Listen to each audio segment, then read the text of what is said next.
6 anos. 5 anos ou 6? Hoje é a ceia, as maiores ficam conosco. Até 5 anos podem vir, nós vamos orar.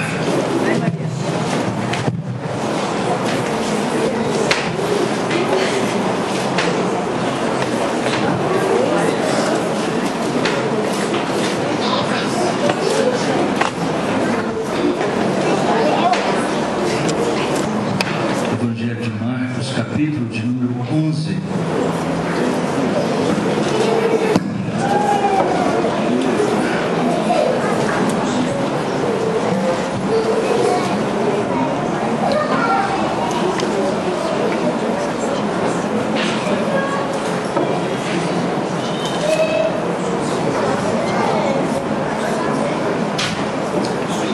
As crianças de 6 anos em diante, depois eu tenho umas perguntinhas para fazer para vocês, ok?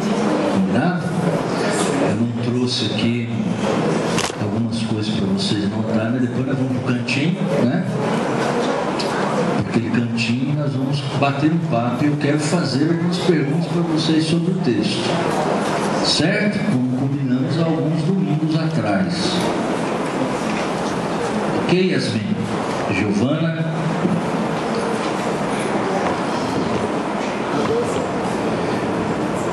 Capítulo 11, verso 27 ao capítulo 12, verso de número 12. Então regressaram para Jerusalém, e andando ele pelo templo, vieram ao seu encontro os principais sacerdotes, os escribas e os anciãos, e lhe perguntaram: com que autoridade fazes estas coisas? Ou quem te deu tal autoridade para as fazeres? Jesus lhes respondeu: eu vos farei uma pergunta, respondei-me. Eu vos direi com que autoridade faço essas coisas. O batismo de João era do céu ou dos homens? Respondei. E eles discorriam entre si. Se dissermos do céu, dirá: então por que não acreditastes nele? Se porém dissermos dos homens, é de temer o povo, porque todos os consideravam a João como profeta. Então responderam a Jesus: não sabemos. E Jesus, por sua vez, lhes disse: nem eu tampouco vos digo com que autoridade faço essas coisas. Depois entrou Jesus a falar-lhes por parábola. Um homem plantou uma vinha, cercou-a de uma sebe, construiu um lagar, edificou uma torre, arrendou-a a alguns lavradores e ausentou-se do país. No tempo da colheita, enviou um servo aos lavradores para que recebesse deles dos frutos da vinha. Eles, porém, o agarraram, espancaram e o despacharam vazio. De novo lhes enviou outro servo e eles o esbordoaram na cabeça e o insultaram. Ainda outro lhes mandou a este e mataram. E a este mataram. Muitos outros lhe enviou, dos quais espancaram uns e mataram outros. Restava-lhe ainda seu filho amado. A este lhe enviou, por fim, dizendo: respeitarão meu filho. Mas os tais lavradores disseram entre si: este é o herdeiro. Ora, vamos, matemo-lo, e a herança será nossa. E agarrando-o, mataram-o e o atiraram para fora da vinha. Que fará, pois, o dono da vinha? Virá, exterminará aqueles lavradores e passará a vinha a outros. Ainda não lestes essa escritura? A pedra que os construtores rejeitaram, essa veio a ser a principal pedra angular. Isso procede do Senhor e é maravilhoso aos nossos olhos. E procuravam prendê-lo, mas temiam o povo, porque compreenderam que contra eles proferira esta parábola. Então, desistindo, retiraram-se. Que Deus nos abençoe. Até aqui.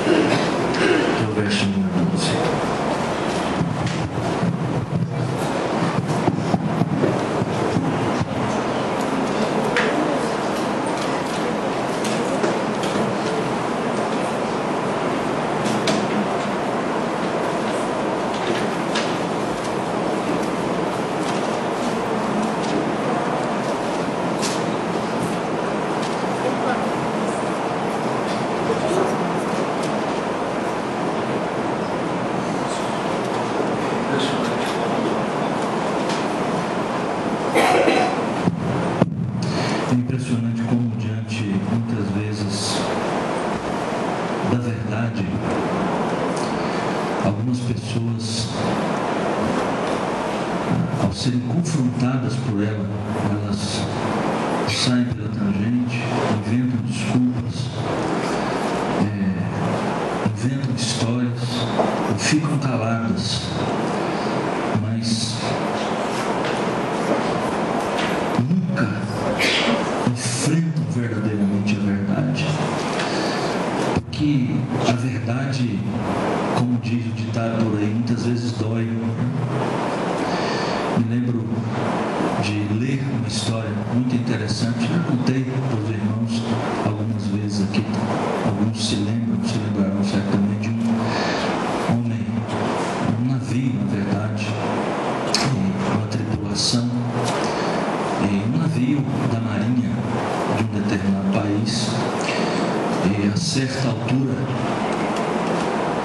o comandante do navio, não sei os termos usados aí para a marinha, né? Cada uma das armas tem os seus nomes apropriados para os comandantes, mas o comandante do barco, do navio de guerra,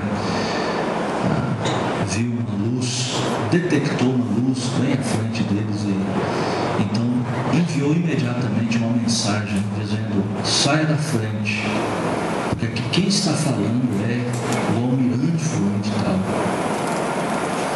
da patente não sei do que, e sai da frente porque este é um navio da marinha e nós vamos destruí-lo.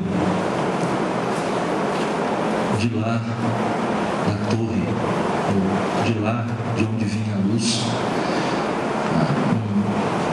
um soldado se identificou dizendo: eu sou o marinheiro fulano de tal e não é possível sair da frente.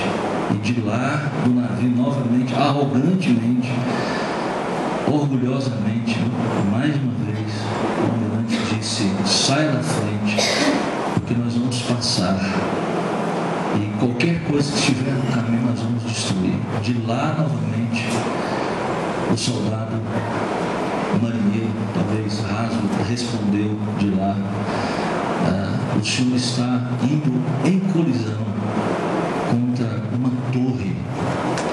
Se o senhor não sair da frente, o senhor vai ser destruído. Muitas vezes a verdade é mais ou menos assim, e somos confrontados com a verdade acerca de nós mesmos, acerca de Deus, acerca da nossa situação, e nós queremos orgulhosamente manter a nossa posição. Nós queremos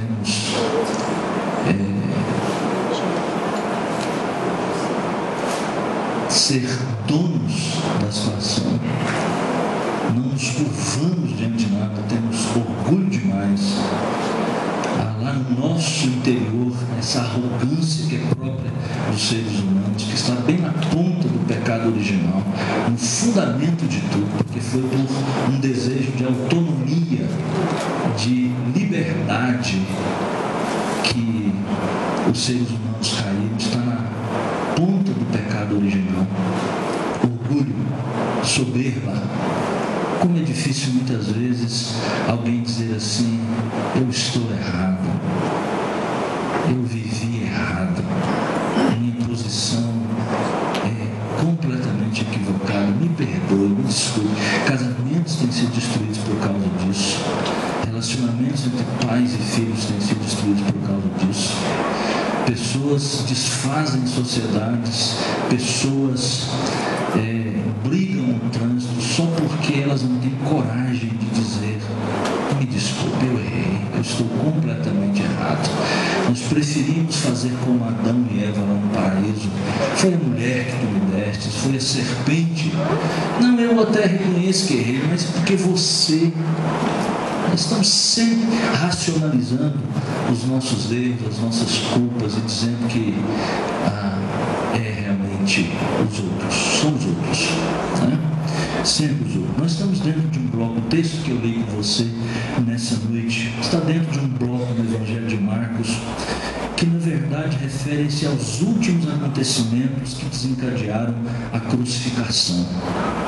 tem apenas, no capítulo 11, 12 e 13, apenas uma semana, até que na sexta-feira da paixão, como o nome já diz, Jesus sofreu.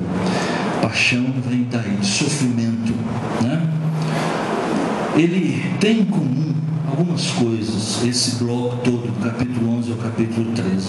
Primeiro, a geografia, porque se você observar bem, ler atentamente, capítulo 11, 12 e 13, todos estes acontecimentos têm a ver com o templo, em volta do templo, dentro do templo. O templo é a questão. Jesus também, um outro tema importante, é certamente a pessoa mais importante, e agora, não como os outros capítulos anteriores, ele faz questão de dizer quem era. Não há mais interesse em que os discípulos não digam que ele é o Messias, o Filho de Deus prometido, mas ele faz questão, na verdade, de mostrar que ele de fato é o Messias prometido. E ainda, é um tempo de controvérsias, são as últimas controvérsias. Marcos nos apresenta, aqui os outros evangelistas apresentam de outras maneiras, mas na maneira como Marcos organizou esse material como um editor, né, do que é chamado seu evangelho, ele apresenta 5 controvérsias. A primeira é a questão da autoridade, que é essa do texto que eu li para os irmãos nessa noite, nós vamos meditar. Depois vem a questão dos impostos. É lícito pagar dinheiro, pagar alguma coisa para César ou não? Depois a questão da ressurreição, com os saduceus que não acreditavam na ressurreição, pegam um texto por pretexto e querem então achar alguma culpa em Jesus, algum deslize em Jesus com respeito à lei de Deus.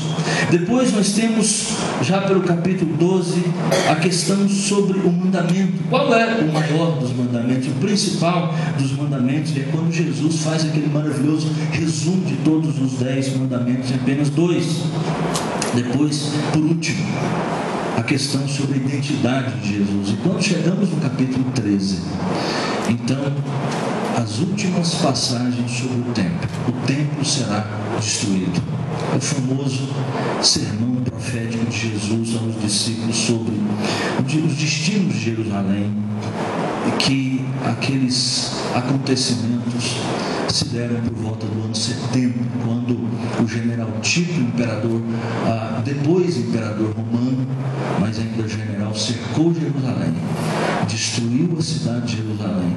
Parte do discurso do capítulo 13 tem a ver com esses acontecimentos, mas muito mais do que isso, tem a ver também com a segunda vinda de Jesus Cristo. Os inimigos então entram, é interessante, em conluio para pegar Jesus em alguma coisa. Os inimigos mortais, impressionante, porque fariseus não se davam com saduceus, fariseus não se davam com herodianos, mas aqui nesse bloco os inimigos uns dos outros se aliam, porque havia um objetivo maior, que era destruir Jesus, que era tentar pegar Jesus em alguma coisa. Isso é interessante, isso às vezes acontece na história, né? Nações inimigas se juntam para destruir alguém que é maior. Às vezes na própria convivência entre pessoas de trabalho, às vezes tristemente dentro da própria igreja, vergonhosamente dizemos isso, também essas coisas acontecem. Pessoas se aliam, nem tinham muita identificação, mas para destruir as outras. Jesus entrou no domingo em Jerusalém, diz o capítulo 11, vamos estar no domingo, por isso que é chamado na história de o domingo de Ramos, porque quando ele descia para Jerusalém, as pessoas colocavam palmas, ramos. Jesus entrou em Jerusalém montado um jumentinho. Na segunda-feira saiu de Betânia e no caminho, diz o texto, teve fome, viu uma figueira que não tinha folhas, mas não tinha frutos, amaldiçoa a figueira, pois ela prometia por suas folhagens verdes frutos, mas não cumpria com essa promessa. E essa, na verdade, era uma espécie de profecia acerca do que aconteceria com o templo. o templo majestoso, bonito, tão lindo, talvez mais bonito e mais majestoso do que o templo que foi erguido por Salomão 900 anos atrás, o que foi edificado por Herodes o Grande, e para ganhar fama entre os judeus, reconstruir um templo que era mais majestoso talvez do que foi construído pelo próprio Salomão. Mas aquele templo tão majestoso, tão bonito, era como aquela figueira que tinha folhas, mas não tinha frutos. Parecia muito, de longe parecia que tinha frutos, mas não tinha. A mesma coisa, aquele templo tão bonito, tão lindo, parecia tudo tão perfeito, tinha sacrifício, mas não havia religião verdadeira, era mera aparência. Por isso ele será destruído, e foi destruído. Cumpriu-se de fato essa profecia no ano 70, 35, 40 anos depois que Jesus pisou sobre a face da terra. Ele entrou no templo e começou então a purificá-lo. Ele, com autoridade, expulsa os vendilhões, derruba as mesas dos cambistas e põe para fora os transeuntes. Os versos 27 do capítulo 11 até 12 do capítulo 12, o texto que nós lemos, estão ligados exatamente por esse tema, a questão da autoridade. Essa é a questão. E tanto essa primeira passagem, quando algumas autoridades religiosas judaicas se aproximam de Jesus, quanto a parábola que Jesus conta, a parábola dos lavradores maus, tem o mesmo assunto, tem o mesmo tema, e é a questão da autoridade. Quem tem autoridade? Quem te deu autoridade? É a primeira controvérsia nesse tempo. Isso já é terça-feira. Na sexta, Jesus será capturado, açoitado, e vão matá-lo. Ele morrerá pelos pecados daqueles que creem nele, cumprindo assim todas as profecias. A primeira parte então do nosso texto, que é a pergunta dos religiosos sobre a autoridade de Jesus, entre os versos 27 a 33, diz o verso 27: então regressaram para Jerusalém. Como disse para os irmãos, esta é uma terça-feira. E a questão da autoridade girava em Marcos, aqui nesse texto que nós lemos, em torno destas coisas.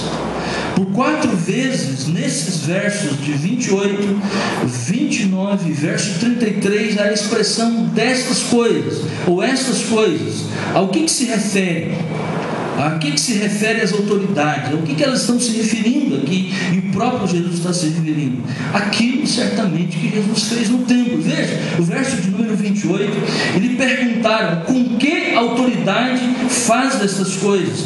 Ou quem te deu tal autoridade para fazeres?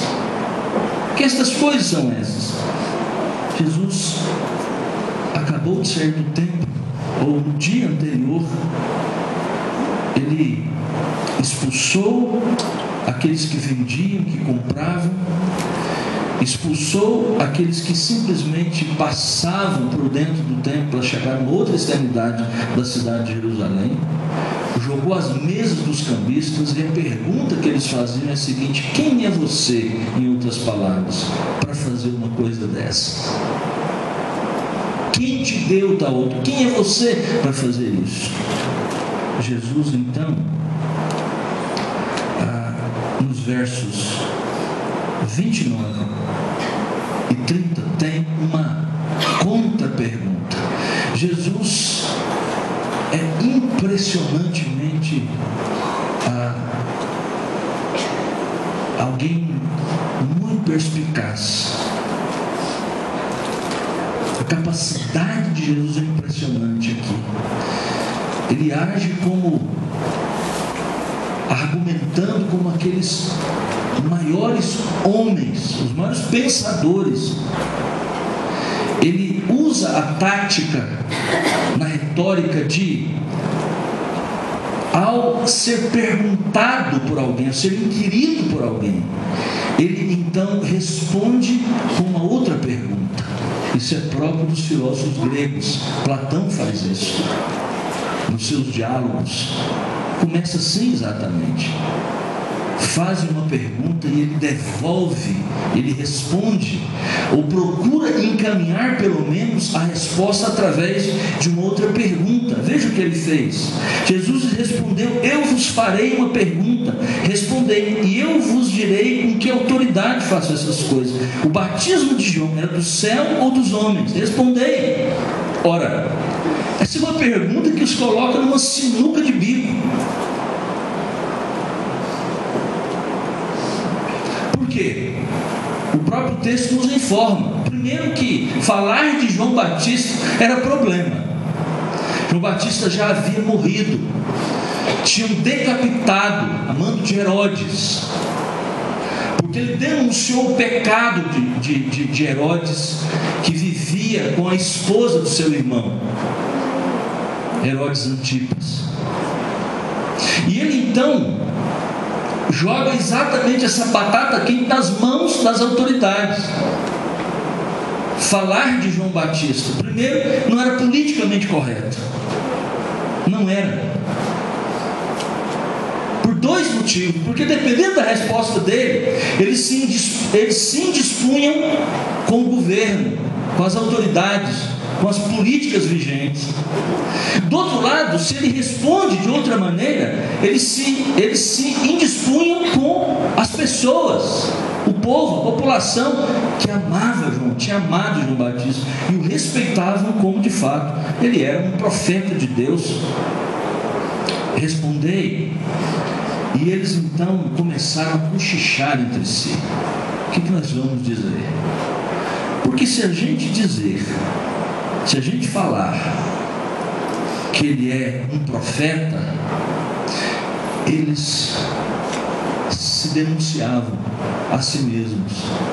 Por que vocês não acreditaram então em João Batista? Se é de Deus, vocês estão decretando a sentença de vocês, que vocês não aceitaram João Batista como profeta. Mas se é de Deus, por que vocês então não aceitaram? Eles seriam ali acusados de incredulidade, de se levantarem contra um profeta de Deus. Mas se eles dissessem também que não era um profeta, que não era de Deus, eles teriam muitas dificuldades, poderiam ser inclusive enxotados do templo, apedrejados no templo, porque eles admiravam, a população cria que João Batista era um profeta de Deus e denunciava realmente os pecados. O que aconteceu? Qual foi a resposta deles? Verso de número 33: então responderam a Jesus: não sabemos. Essa foi a resposta mais covarde diante da verdade, diante da verdade absoluta, ou diante da mentira mais absoluta. Eles escolheram ficar em cima do muro. Muristas, covardes, preferiram o silêncio. Então Jesus, por sua vez, disse: nem eu tampouco vos digo com que autoridade faço estas coisas. Todo esse relato, meus irmãos, é um exemplo vívido do que acontece aos homens que não querem enfrentar a verdade. Para evitar enfrentar a verdade, tem que torcer-se, retorcer-se, e no final se colocam numa posição em que ficam envoltos tão desesperadamente que não tem nada que dizer. A segunda parte do nosso texto é a parábola sobre a autoridade usurpada e a autoridade autêntica. A primeira parte é a autoridade, a questão da autoridade em si, quem tem autoridade. A segunda parte desse texto, de 1 a 12, capítulo 12, então é uma parábola que Jesus conta. Às vezes ela parece mais uma alegoria, porque há diferença entre parábola e alegoria. Parábola tem um ensinamento somente, você não tem a responsabilidade de identificar os personagens, são figuras de linguagem. Agora, uma alegoria você pode dar nome, identificar os personagens, e esse é o caso aqui, alguns deles pelo menos. Veja, a fonte de sua autoridade, da autoridade de Jesus, que é discutida nos versos 27 a 33, continua sendo objeto de discussão.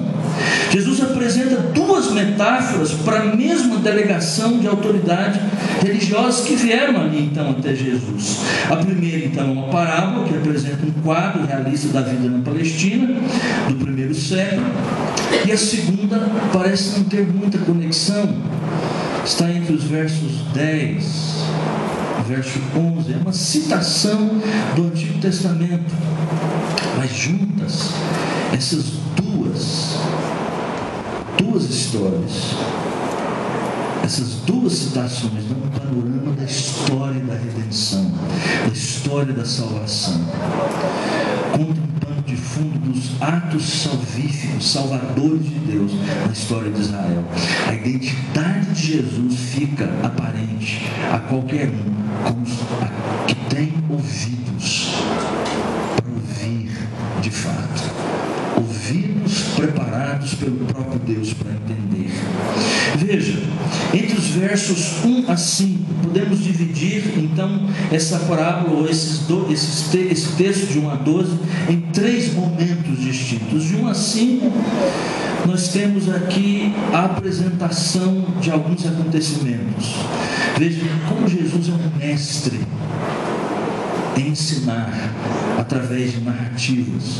Fala de um homem que plantou vinhedo, tomou todas as medidas necessárias para produzir uma colheita, construiu um muro com pedras retiradas daquela terra rochosa, diz o texto, está aí, verso 1 e verso 2.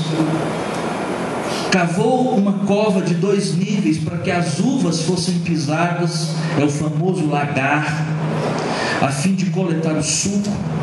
Ainda construiu uma torre para que alguns vigias pudessem vigiar tanto dos ladrões como também de animais que poderiam destruir aquela vinha. Ao descrever em detalhes os esforços do homem para estabelecer esse vinhedo completo, seus ouvintes, certamente bem versados na Escritura Sagrada, conheciam a Bíblia, o Antigo Testamento, eles certamente se reportaram a Isaías capítulo 5, de 1 a 7, que conta também uma história, uma parábola da vinha, é uma profecia acerca do julgamento de Israel. Versos 6 a 8 certamente é o cume, é o auge, é o ápice dessa parábola. Porque depois que aquele dono da vinha manda os seus servos voltarem até a vinha para receber alguma coisa, porque ele arrendou a vinha para alguns trabalhadores, um por um são desprezados, batem neles e alguns deles são mortos. Quem são essas pessoas? Do que Jesus está falando? Está falando de toda aquela história do Antigo Testamento até chegar no seu tempo em que Deus plantou uma vinha. Isso representa o povo de Deus. Falou para eles produzirem os devidos frutos e devolverem a Deus aquilo que era devido. Suas vidas, seus corações. Mas esse povo desviou-se do caminho do Senhor. Ele enviou então os seus servos, os profetas, tantos profetas, mas todos eles, ou quase todos eles, foram rejeitados, foram humilhados.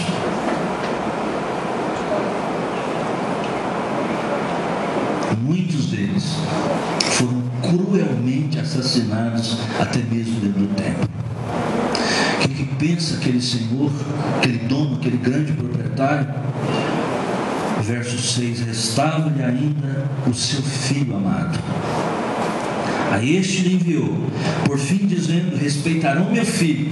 Mas os tais lavradores disseram entre si: este é o herdeiro, ora vamos, matemo-o, e a herança será nossa. E agarrando-o, o mataram e o atiraram para fora da vinha.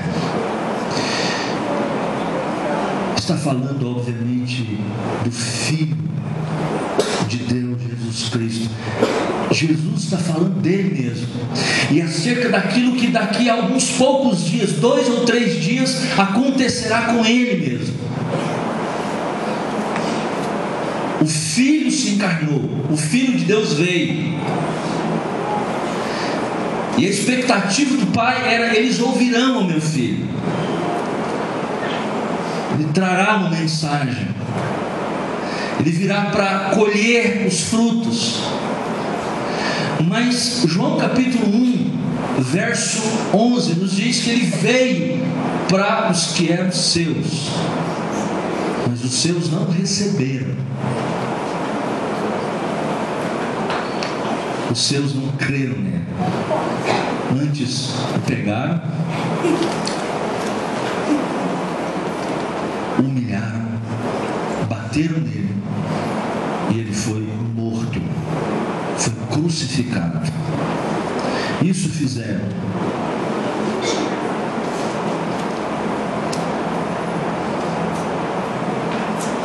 E como insulto final, diz o texto, eles o lançaram para fora da vinha. É tão interessante isso, porque o livro de Hebreus, capítulo 13, nos diz que ele foi sacrificado, foi morto fora dos portões de Jerusalém. O Gólgota ficava fora de Jerusalém, dos muros da cidade. O próprio dono da vinha, seu filho amado, foi tão humilhado que nem sequer dentro dos portais de Jerusalém ele foi, mas fora. Isso expressa a humilhação, a rebeldia que esse povo que aguardava o Messias, mas não recebeu. 19, verso 12, capítulo 12, 9 a 12. Jesus então desafia os seus ouvintes à reflexão ao perguntar: que fará, pois, o dono da vinha? Ele responde sua própria pergunta, que não deixa nenhuma dúvida sobre a conclusão, sua dupla conclusão. Primeiro, que o julgamento dos inquilinos, aqueles que foram colocados ali na vinha, virá com certeza. A subversão dos propósitos de Deus, o abuso da autoridade de Deus, estão sujeitos ao juízo de Deus. Deus vai soltando a corda, vai deixando, mas chega um tempo em que ele puxa. Segundo, o texto diz que esse vinhedo será dado a outros. Deus formará o povo da aliança, chamando homens e mulheres de todas as nações para executar os propósitos de Deus sobre a terra, sobre a face da terra. Esse texto nos faz um ponto teológico muito importante, um ponto doutrinário muito importante, no que diz respeito à relação entre o Antigo e o Novo Testamento, entre Israel e Igreja. Deus, no Antigo Testamento e até princípios do Novo Testamento, usou um povo, uma nação, mas dentro dos seus propósitos Deus usou a rejeição de Israel. Agora Deus tem um único povo, e esse povo está espalhado entre todas as nações. Acabou o tempo para Israel. Agora Israel, embora tendo os privilégios de ter os profetas como a memória do seu passado, lembrança para o passado deles, embora tenham recebido a lei de Deus e tenham no começo da sua própria nação experimentado e desfrutado do monoteísmo, ou seja, do conhecimento do Deus verdadeiro, eles desprezaram isso. E agora Israel, aquele país que está lá, naquele território onde há tantos conflitos, deve passar pela mesma experiência que todas as pessoas precisam passar para conhecer a Cristo, para se tornarem cristãos. Precisam crer no Evangelho, assim eles se tornam um povo de Deus. Deixe-me trazer, à luz desse texto, algumas aplicações para nós, e assim eu quero terminar. Em primeiro lugar, esse texto nos ensina sobre a história da salvação. Essa parábola que Jesus nos conta aqui, ela retrata a própria história da salvação. Deus, no seu amor insondável, Ele criou o ser humano. Deste ser humano levantou um povo, o povo que vem de Abraão. Prometeu que da descendência dele viria o Messias, o Salvador do mundo. E toda a história da Bíblia, de Gênesis a Apocalipse, nos conta essa história. A história da salvação está aqui. Ele insistiu com as pessoas, mandando seus profetas para exatamente lembrarem-se dos propósitos de Deus para a vida deles. Até que o Filho amado, que é central nessa história de Jesus, o Filho amado viesse. O texto não diz, mas nós conhecemos o restante da história. Eles humilharam o Filho, mataram o Filho, jogaram para fora da cidade, mas o Filho de Deus ressuscitou dos mortos pelo poder do Pai. É essa história que nós devemos crer. É essa história que traz salvação. Essa história é uma história marcada por pecado, culpa, corrupção. Tantas coisas erradas os homens fazem, tantos pecados, mas o Filho amado veio para ser entregue no meu lugar, no seu lugar, para salvar-nos dos nossos pecados. Esse texto também nos ensina sobre a paciência de Deus, sobre o amor de Deus. Veja como Deus é paciente, veja como Deus é amoroso. Nós vemos a paciência de Deus, a insistência de Deus. Quantos séculos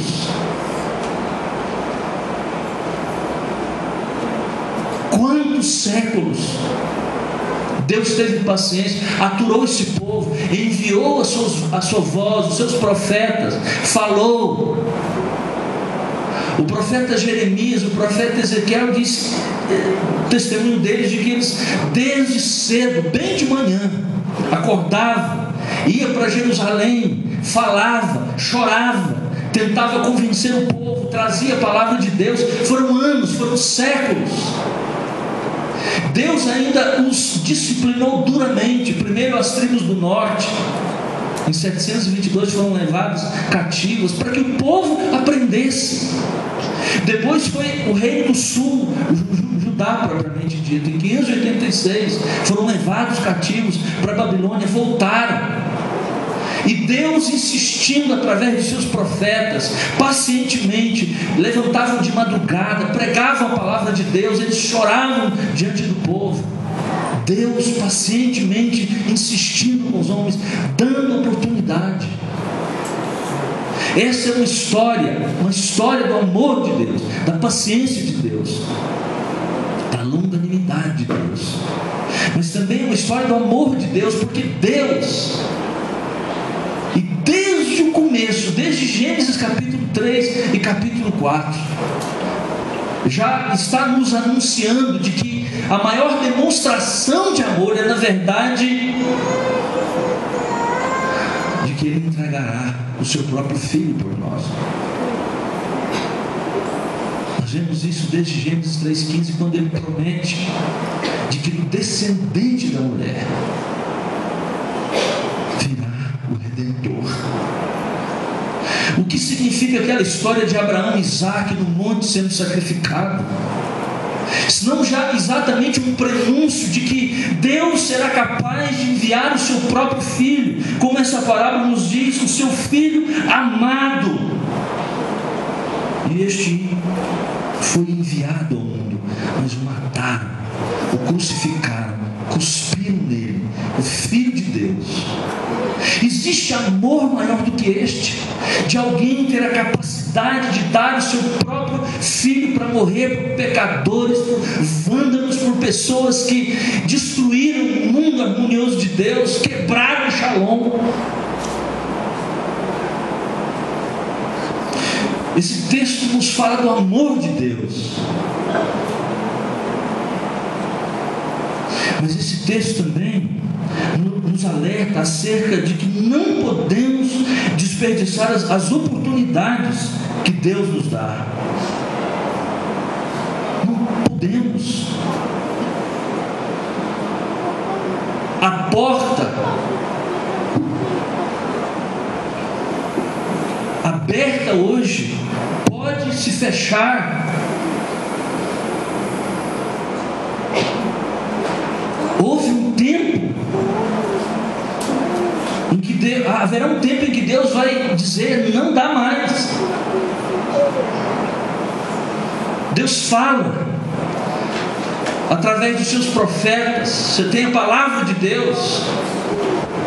Deus diz a você o que você tem que fazer. Sua palavra está aqui. Esse é o tempo sobremodo oportuno. É agora o dia da salvação.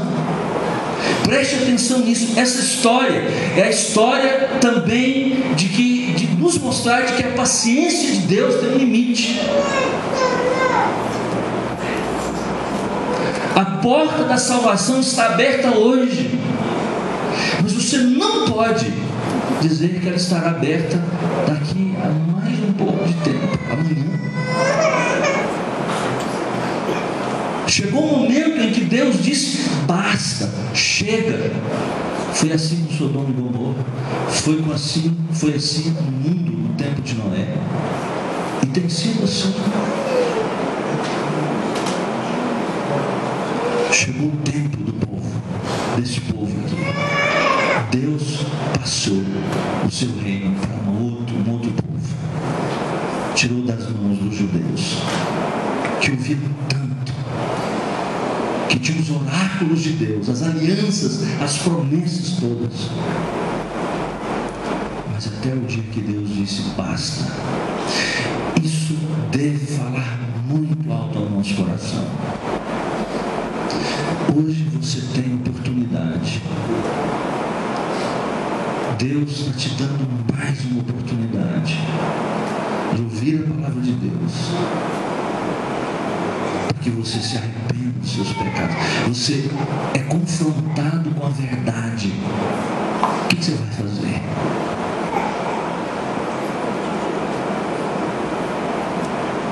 Dura coisa, disse o Senhor Jesus para Paulo, é recalcitrares contra o aguilhão. Em português bem goiano, dar murro em ponta de faca não vale a pena. Não vale. A própria realidade da vida, as estruturas mínimas da vida, revelam que Deus está aí, que Ele existe, não está calado, Ele fala. E por último, não fuja da verdade. Não tente driblar a verdade. Enfrente a verdade. E se for necessário, é isso que a gente precisa, se humilhe diante dela.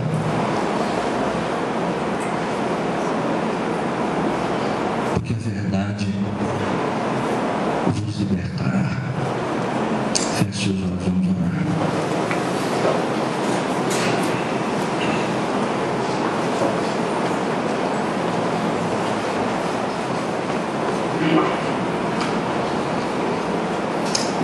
Senhor, nós pedimos que Tua palavra cumpra